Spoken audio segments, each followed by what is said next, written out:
Hello and welcome to the program. I'm Carl Pauls. I'm here with Gabe Ignetti and our special guest, Doug Plata. Doug Plata is an urgent care physician, the president and founder of the Space Development Network. Welcome to the program, Doug. We're going to be talking about restoring the Earth. Today, the topic is not about space. It's about restoring the Earth with robotics.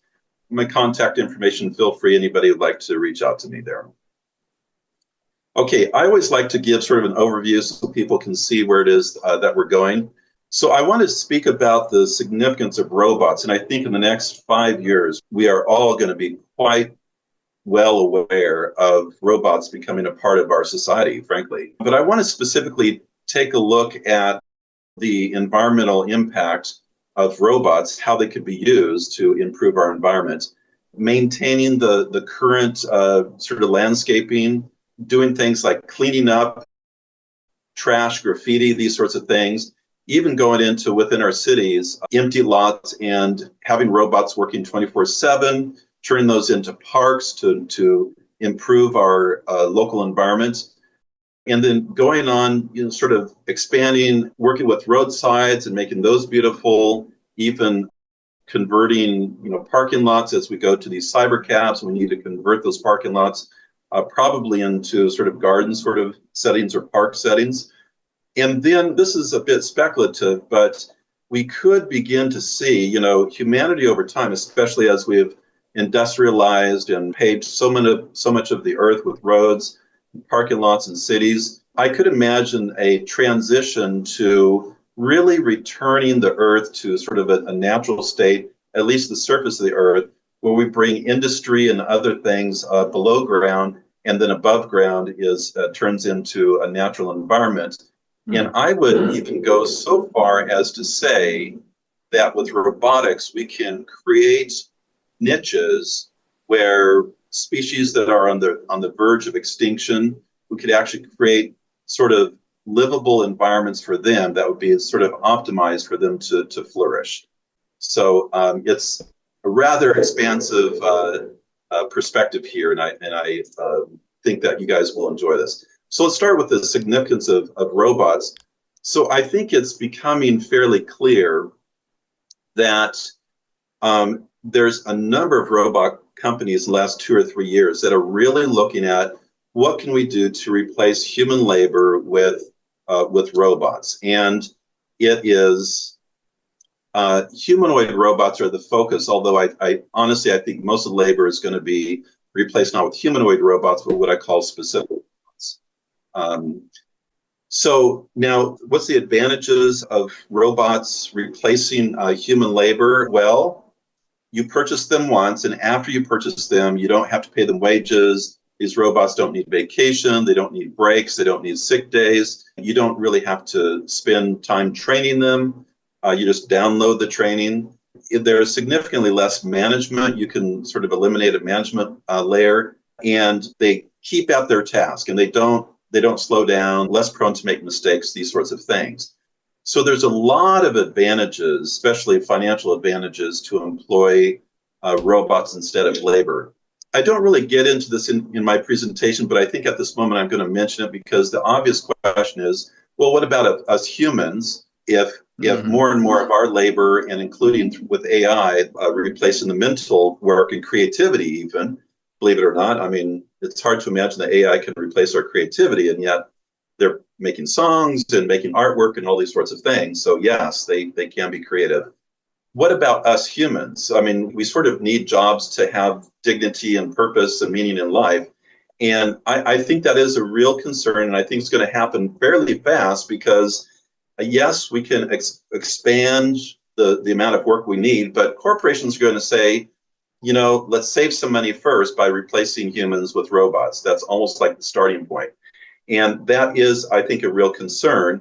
My proposed solution, which I hope, is that by law, companies will be required to keep slots available for humans.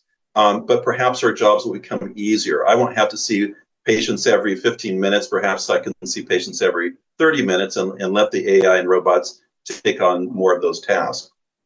And I think it'd be good for us because if we're put out of work permanently, then what are going to be sitting on couches eating potato chips and playing video games all day, that doesn't seem like a terribly meaningful life. So we need to find the sort of working relationship where we can have the benefits of automation and robotics, but still have the opportunity to play a role in life, where we as humans, we can still make a difference. Okay.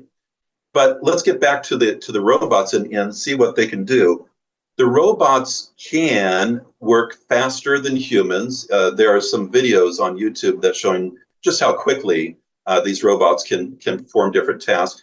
They're not really able to do that right now so much. They're fairly slow, but I think with time that problem is going to be solved, and they'll be able to do more work per minute and per hour than humans.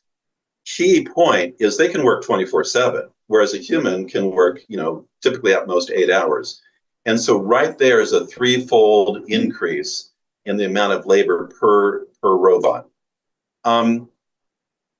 They can do the entire process. This is the thing that I think people don't understand. People think, well, yes, maybe they can replace human labor, but that's still the materials cost.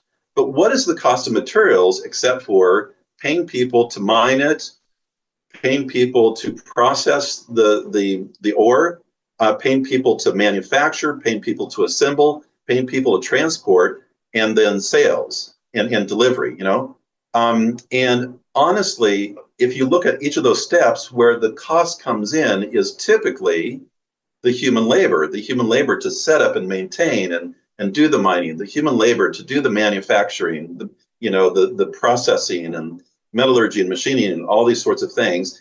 It's the human labor that is responsible for the cost of the materials eventually.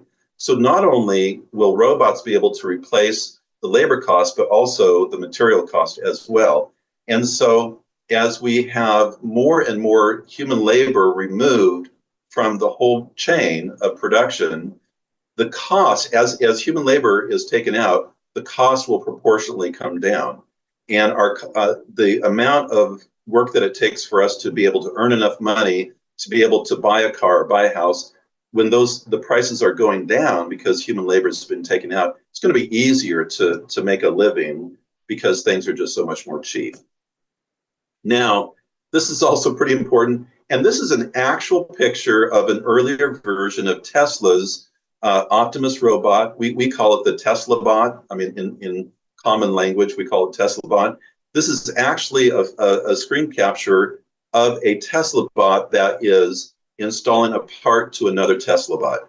Now, of course, there's all sorts of sci-fi scenarios where it looks like this could go bad, but so long as we maintain control, and I appreciate Tesla is saying, let's make these robots to where they can easily be turned off and they are not as strong as humans. They're a little bit weaker and they don't run as fast as we do. Let's make sure that we're not having an iRobot movie scenario where robots are producing robots and they're in the billions and then they take over the world. We do need to make sure that we're not producing robots that are able to do that, okay? But the key thing is if you have robots mining and manufacturing and assembling other robots, you can have an exponential sort of growth of robots. And very quickly, you can have a tremendous amount of labor that is available through the robots that can be pretty cheap, because right now, the cost of these humanoid robots is mostly the cost of the human labor that goes into making those robots. And so as we can remove the human labor from these robots production, then the price goes down, okay? And also, well, the question is, okay, so they can make them, but who's going to repair them? And of course, the answer is robots can repair robots if with proper training, okay? And now, general versus specialty bots. This is something that is, I think, a lot of sort of confusion. People think of robots as being humanoid, but honestly, I think there will be humanoid robots, like I think especially in the house, where you need one device to do a lot of different tasks. But in the manufacturing setting, where perhaps all you need is a camera and an arm that goes and selects packages and puts them in the right bin, you don't need an entire humanoid robot. You just need a very specific thing. So yes, there's a human robot, but there's all sorts of different specific tasks And for example, imagine if you had if you had the choice of a cheaper lawn, I'm going to call it the lawn bot that goes around and mows your lawn, sort of like a Roomba cleans your carpet. That's probably going to be actually more efficient than having your humanoid robot out there pushing a lawnmower. So there will be certain tasks that will be done by these specialized robots that are going to be cheaper, probably more effective than the humanoid robot. So there's going to be a place for both. And as I talk about the employment of robots in the environment, I believe most of the robots are going to be these specialty robots and not really the humanoid robots. Okay, so what can we use robotics for in order to help the environment? So cleaning up. Um, so they're already beginning to do this, and I think about these things when I'm driving down the road and I see a lot of trash. I live in a canyon and people dump stuff, and I'm just thinking, wow, how wouldn't it be awesome to have robots working 24/7? They've got infrared, cameras, so they can be working at 3 a.m. And what they're doing is they're just constantly cleaning up the towns. And so these trash bots that's sort of the low hanging fruit of just clean up the mess that we humans have made. And that's the first step in improving the environment. There are actually some work currently being done to creating trash bots. I have my own idea about what sort of a optimized trash bot would look like. It wouldn't be as high as this one. I think might have a couple arms might be necessary, and a bin that it simply puts in and maybe compacts it.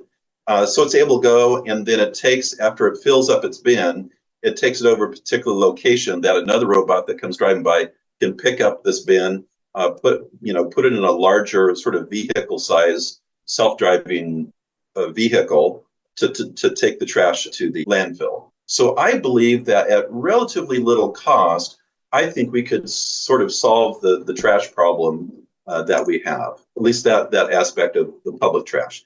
Graffiti, very similar thing. I imagine a graffiti bot that has an arm, and it could use a camera to sense what colors the background, and it mixes the paint. It has 4 different colors of paint. It mixes it, and then it goes and it sprays, and it turns something like this into something like this. If you jump on it, and the moment somebody puts graffiti up and you clean it, that eventually they give up. They know it's not worth it to put up graffiti. And so I did my own little experiment, and I found it was true. I felt like I was competing with some graffiti artist, but eventually I won because they gave up. Maintaining landscape greenery, we already have these lawn bots. They're not really common, but I think they'll become increasingly common. And basically what this is doing, it will replace gardeners. So we need to find things for the gardeners to do. And you can have like a hedge trimmer bot that goes this property and trims the hedge, and then goes over to that property and that property, so that all it's doing is trimming hedges, but it's doing it for numerous properties throughout the week. You don't have to have in your shed a hedge trimmer bot and a grass bot and planting flower bot and these sorts of things. They can be specialty bots that can be dropped off by self-driving vans, and they get off and they go and do their job, and they go out to the street and get back onto the van. Also, landscape maintenance. It's one thing to plant a nice environment, but then you have the job of maintaining it, and that can be expensive. And so I think we are limiting ourselves to how much of the environment can we beautify because of the cost of maintaining it.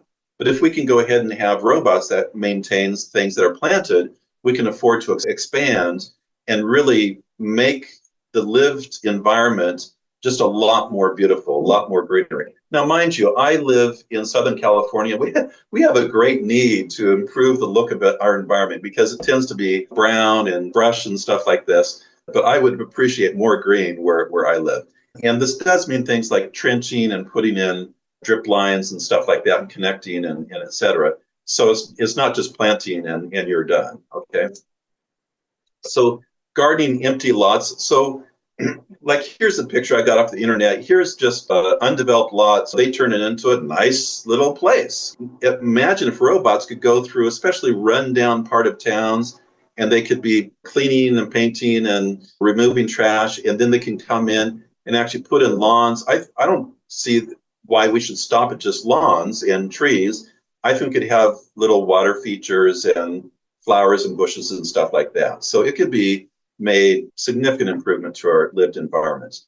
So gardening former roads and parking lots. So again, if we start having these self-driving vehicles, and I think it really looks like this is where things are headed pretty soon, like within 5 years, we're going to see a lot of these cyber cabs, and owning a car is going to become optional. The interesting thing is that is there going to be such a need for parking lots? Because if you hail a vehicle, comes to your house, you hop into it, it takes you to your school or work, and it drops you off, and then it goes to you find somebody else, is not going to need to park except perhaps at nighttime when it's not being used. And so much of our cities are just big parking lots. And I think the number of parking lots, the need for parking lots is going to go down with time as we go more of this sort of cyber cab direction. And then the question is, well, what should be done with these parking lots? Well, have the robots come in, tear it up, and just start gardening it.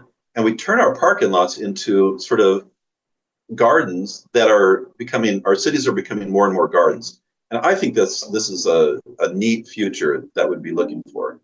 This doesn't seem to be progressing as quickly as I would have hoped, but there is this boring company concept, and that is where underneath freeways, where you have sort of a single owner, you don't have to get permissions to go under, dig under people's homes. You just get permission from the state, and you start putting traffic underground, self-driving vehicles that can begin to remove a lot of traffic. A single tunnel could handle at least 2 lanes of traffic, if not 3. The question is now what should be done with all of these roads that are not necessary?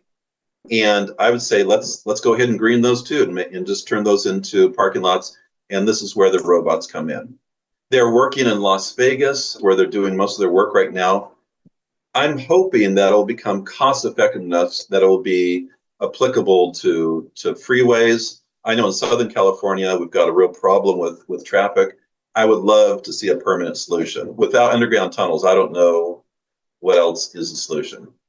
Reduce traffic with these tunnels, and you could turn former roads into greened areas that are, this is an actual example showing of a road in Dusseldorf. That's incredible. That would be a much higher quality of life. In the gardening cities, taking this and turning it into this, just a lot nicer. Let's talk about construction, because robots could be able to construct things as well. And that is, as houses get old and they need to be torn down, what should replace them? And my thinking is, instead of our crowding into cities, which we do, I mean, if you fly over the United States, it's very clear. There's huge sections in which nobody lives. And then there's everybody bunching up together, okay? And we got traffic and congestion, all these sorts of things. So it would be nice if people could be dispersed, but then do you want to be really going into these niches and having little towns or houses sort of spread out? Again, the cost of materials goes down. Cost of like 3D printing houses or robots assembling a house, that also goes down. So I'm hopeful that we can actually get away from having to make mortgage payments. My hope is that the cost of the house would get down low enough where we could make payments for 5 years to 10 years, and then we're done. And they can be in beautiful settings that are not so congested because of the network, where you can go from your house to city locations. You can go to arenas and entertainment or your stores, but you're being transported very quickly with self-driving vehicles or even underground tunnels very quickly, like 120 miles per hour, which then puts you within a few minutes of what would normally have been the city. Now we're living more dispersed and not so congested. Underground transport, sort of like what was it called, the Hyperloop. And then how about we actually start putting industry underground, and robots could dig and build and cover and then plant above ground. Imagine this turning into that. Isn't that just a lot better? This would be a over decades sort of period of time. And imagine if we could have the same amount of housing, but created a much more livable sort of green sort of area. Much of the environment that humans have changed is turning natural forest or grasslands into agriculture. I think by far has done more to change the natural environment than our cities and roads. So could we actually, using robotics, could we actually put agriculture underground? This is just an idea I have. If you went back into the 1700s, this area probably would have been just a lot of trees. And yeah, I don't know what's growing there, wheat or corn or something, but it was like this. Could we return the earth to a place that is a much more natural environment? Now, and I think you guys in the Ecomodernist society, I think you would probably agree that we want to return to a natural state, but we also want to be able to have a place where humans can enjoy. So instead of just trees, I'd imagine that there could be pathways through the forest and people could go and really exercise and enjoy the environment. If you are able to do very controlled environment growing, like basically greenhouse, in which everything is optimized. Your CO2 is optimized, your lighting is optimized, your watering is optimized, your nutrients are optimized. Everything is optimized. And you grow on multiple floors above each other and bring in power, perhaps nuclear power, ideally, to be able to have these really optimized LED lights. You could, in theory, bring agriculture underground and then restore the surface area to be like Earth was before humans really started spreading agriculture.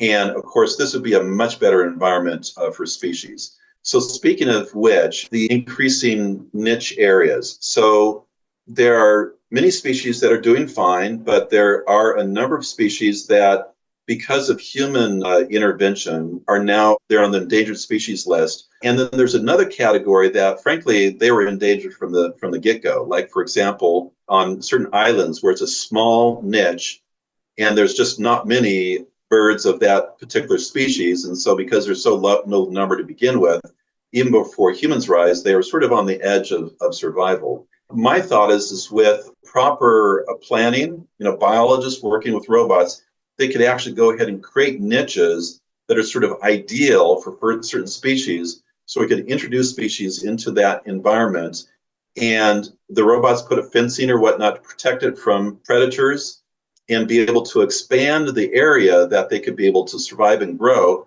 so that their numbers could increase, so they're not always on the edge of extinction. And so not only would it be good for us humans, but it would be good for the species that we share the Earth with. So there's all sorts of species in all sorts of different environments.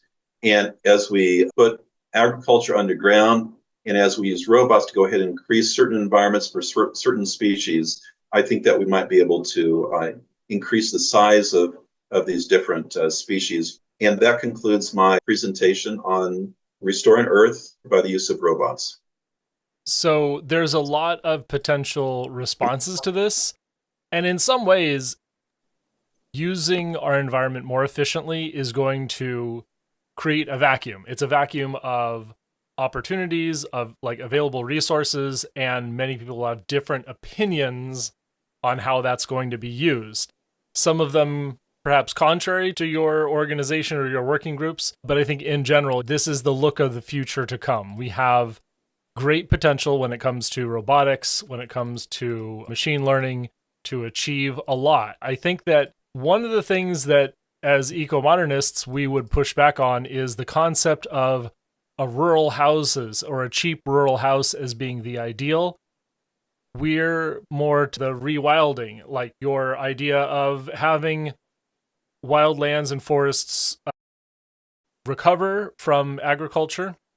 As agriculture becomes more efficient, we have increasing potential to achieve that. We have more and more food produced per square acre, per acre. We have more and more, sustenance available to everyone around the world the more we concentrate and optimize farming.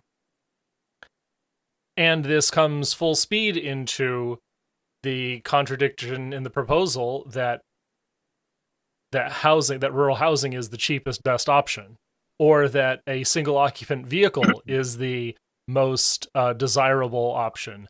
We could have robots that transport your things for you in tunnels.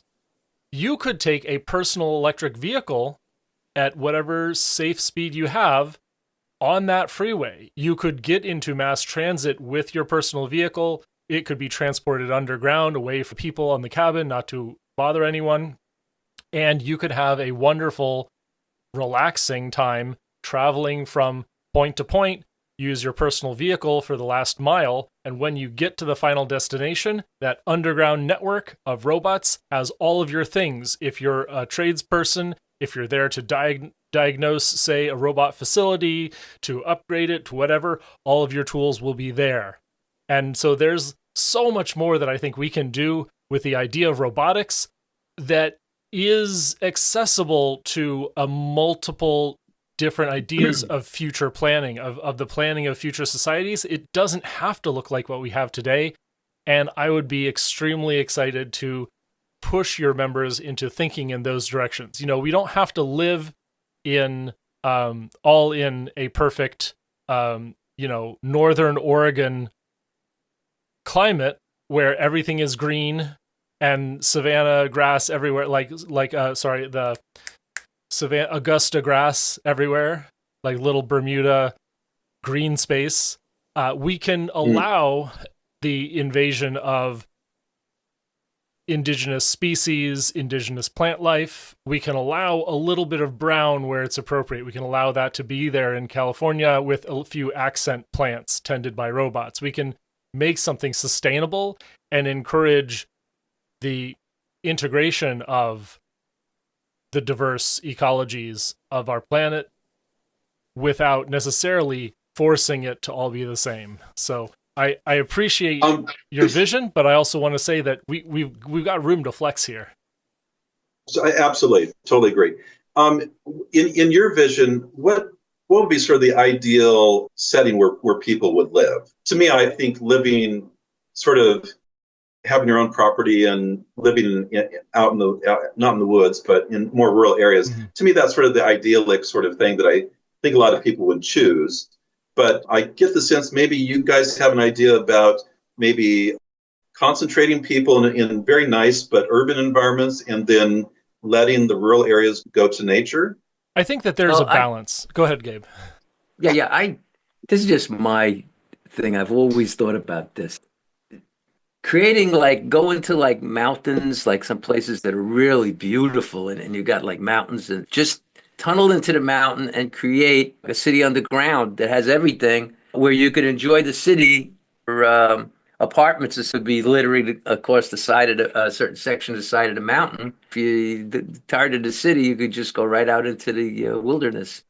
I think there are options like that. There's things like, if we look at the Exempla neighborhood in Spain, this is sort of held up as an example, the Ecomodernist example, a very, very dense but surprisingly low-rise housing, lots of greenery on every street, minimal traffic. There's a lot of personal vehicles like bicycles or walking. There's mass transit. There are many, many options. The ideal, if I'm going to guess at what the far future ideal is, we would have, let's say, a pod, not literally a pod, but a subdivision that's sort of enclosed of like-minded neighbors and friends who choose to live together. They share a green space.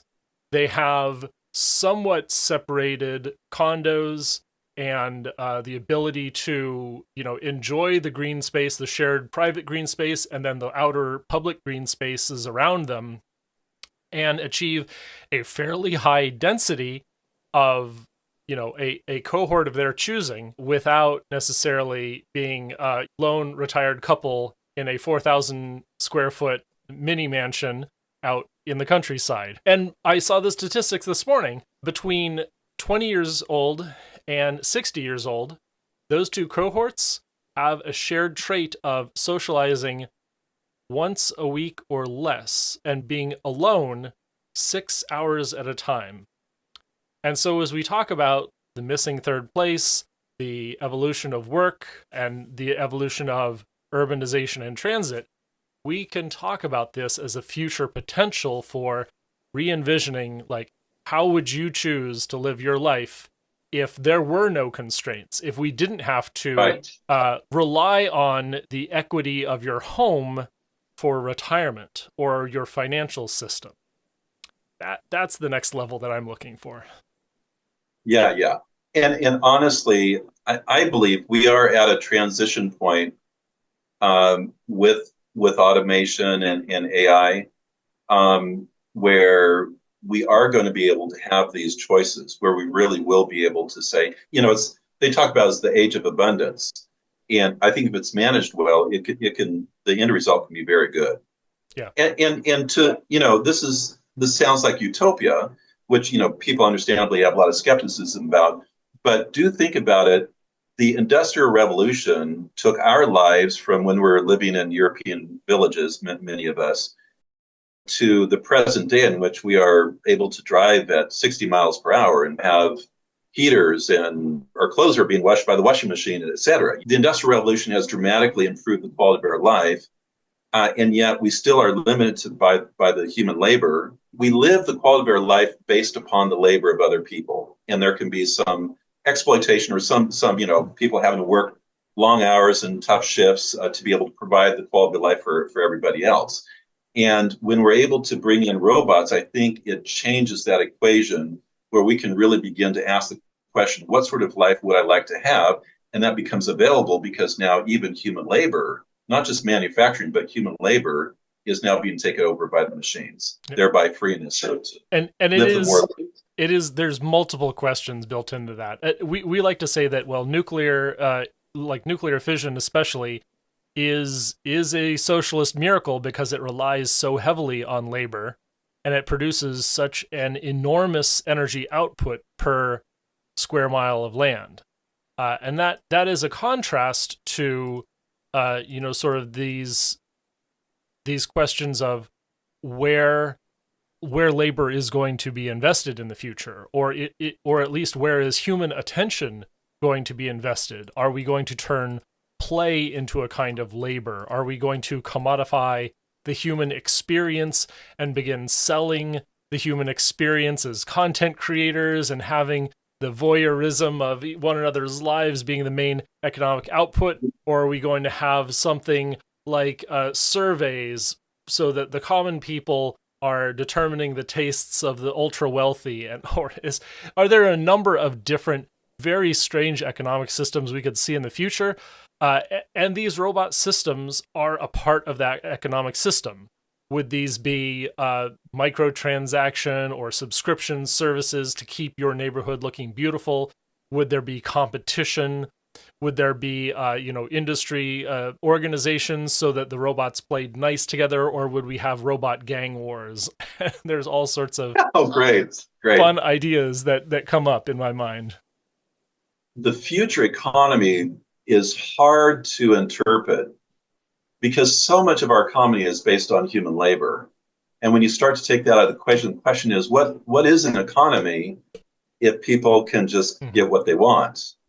They don't have to trade their own time to get what they want, what they need, and what I want. So I'm no sage as to what that future is going to look like, except that I think there will be a lot of abundance. And I think we can look at the positive side. I have concerns over the misuse of robots, which we haven't really addressed here. But obviously, in warfare and just the meaning, sort of the meaning of life and people's sense of self-worth, there are issues. It's not all positive. But as we look at the positive side, it's pretty remarkable what's coming down the line. Yeah. Cost of materials is more than just labor. It's based on scarcity as well. Let me just say that there will be value based on scarcity. There will things that are still rare. So not everybody can own that. But if you think about the bulk of what makes up the quality of our life, it's not so much the scarce things as it is the brick and mortar and the metals and stuff like that that creates the vast majority of our life, including recycling, so that we use what we have already mined. I don't know, but I think that it's probably going to be just a incremental increase on what we're currently doing in terms of Mm, mining. yeah, we'd I would imagine too that you could talk about getting the plastics out of the ocean. I get that could be done with robotics, I would imagine as well. Yeah, yeah. I think the next thing that I really want to consider is there is a push pull in that change of economic system, and I'm not looking forward to whatever catastrophes or revolution cause us to upset the loss of the value of labor, but I know it's coming, and I know it is not avoidable. I think that as we move to this future, we need to make sure that everyone maintains that which makes us human, to maintain that which uplifts all humanity so that we are ready for the change of physical labor and even of parts of mental labor from being a human task to being a machine task. And the better we adapt to this, the better the chances of humanity's survival. I don't look forward to a dark future where, like in The Expanse, every human is on the dole waiting for a lottery to get a job. And I want us to move to a better future because the future is coming and it's kind of unavoidable. And the more we talk about these potential bright and dark futures, the more ready we will be able to anticipate what's coming. I want to give you the chance to promote your space development network or anything else that you want to mention. So, Doug, go ahead and introduce your next project. The Space Development Network, about 200 members, and invite people to join us. It's just a network of space advocates, is what it is, but it's projects oriented. So, for example, we constructed a full size inflatable mock up of a full size base. I mean, this thing fits within like a high school gymnasium, like takes up the entire floor. We have created a very specific plan of an initial permanent crew on the moon. What choices would be made in terms of growing their food? You know, do we use soil? Do we make our own soil? Do we transport it? Or do hydroponics? Do we do aquaponics? What do we do with plant waste? Do we feed it to tilapia fish? We've looked at all these different things and have made decisions, and we've posted a plan. And so that plan is now our contribution as we start moving forward to that point in time. Hopefully our plan will be looked at and will contribute to what will actually happen. And we believe that, especially the Starship fleet, there's going to be probably 1,000 Starships by 2031, 2032, something like that. And this is going to be radically revolutionize our access and, frankly, our settlement of space, both the moon and Mars. And then a few decades in the future, actually, these free space spinning O'Neillian habitats. And if you think about, as we begin to establish permanent footholds for humanity off Earth, you begin to live life. And so all aspects of life, it's not just collecting rocks and doing geology, you know, like we did in the Apollo. It's growing food. It's dancing in 1/6 gravity on the moon. It is, you know, it's having pets and even children, hopefully. It's the fullness of life that we're living off Earth. Now we're just going to be expanding. So it's different than what we've done before in terms of government based, you know, exploration. It's actually going to be development and settlement. And it's an exciting future that we're facing. But there's a lot of questions of what are we going to do on these different aspects? And that's what the Space Development Network is about.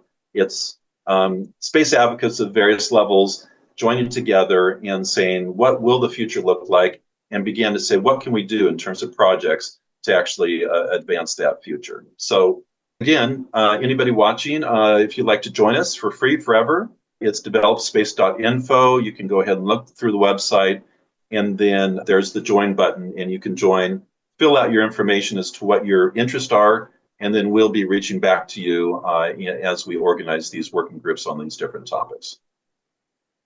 Great. Thanks, everyone, for your contributions. And remember, emissions first, peace and justice will follow.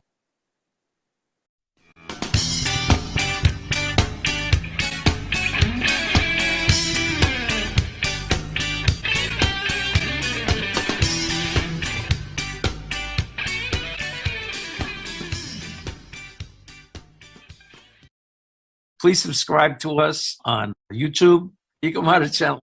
Also to subscribe to us on Twitter and Facebook, Ecomodernist Society of North America. And online at https://esna.earth.